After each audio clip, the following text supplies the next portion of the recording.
federal officials suspended the Remain in Mexico policy. This means people no longer have to wait in shelters in Mexico while they seek asylum. CBS 8's Dana Marie McNichol is live in San Ysidro this morning with the impact that this is going to be having on thousands of migrants. Good morning, Dana Marie.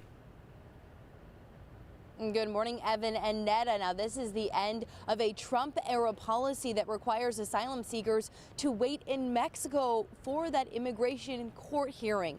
Now, we did hear from the Department of Homeland Security, who says that the end of this program will be unwinded quietly and quickly. No more people will be enrolled, and those who appear in court will not be required to attend Mexico when they appear in the U.S. for their next hearing. Now, the announcement, which came more than a year after the Biden administration first moved to terminate the Remain in Mexico rules, was made possible by a federal court order earlier this week.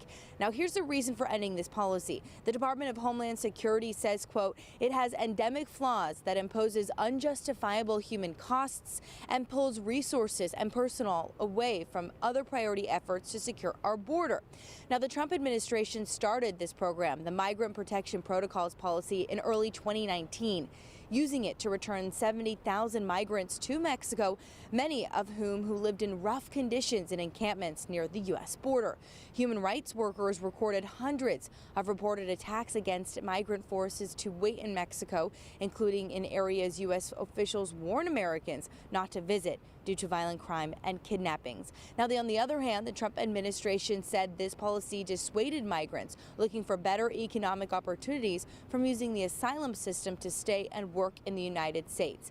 Now, here back live in San Ysidro today, this is when those asylum seekers do not have to wait in Mexico any longer. Of course, CBS 8 has been following this from the beginning, so we have further information on CBS8.com. I'm Dana Marie McNichol coming to you live. I'll send it back to you in the studio.